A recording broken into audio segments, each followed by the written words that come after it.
Good morning, Jessica Nelson here with an update for you on this Friday. We turn now to the latest update on the Gulch fire this Friday morning. New overnight. Mapping puts the fire at more than 10,800 acres with 0% containment.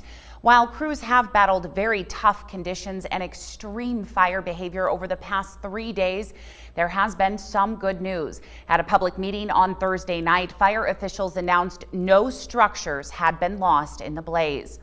All evacuations currently remain in place. We also learned this morning that a team will be returning to the site of the firefighting plane crash on Hauser Lake to retrieve the wreckage. The pilot, 45-year-old Juliana Torquetti of Brazil, died in the crash.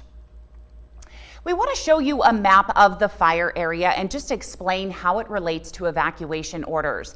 The western edge of the fire, that is Jimtown Road, the road that connects York and Canyon Ferry. Now, if you go east about 2/3 of the way through the fire, you can see there is a road that cuts through the fire zone. That is Magpie Gulch Road.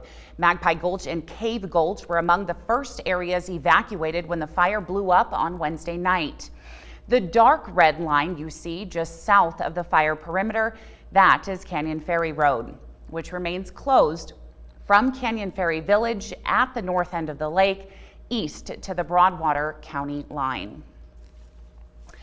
Chief Meteorologist Curtis Grevenance tells us this record heat has been fueling this wildfire growth and that the weather will continue to be a concern into the weekend. Crews on the fire today can expect shifting winds. Curtis says that significant wind shift could be the greatest threat to the community of Canyon Ferry.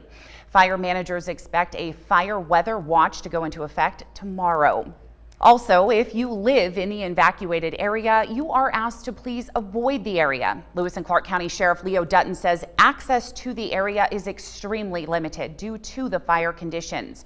Right now, they are only allowing residents into the area to retrieve life-sustaining items.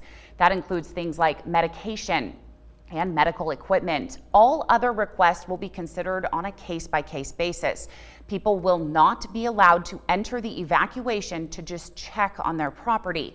Dutton says the deputies are simply too busy.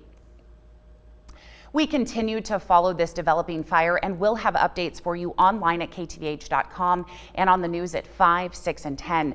But I do encourage you, please download our app. Our app is free and you are able to read all of the updates without a subscription. Thank you so much for joining me and we'll see you again soon. Please be safe.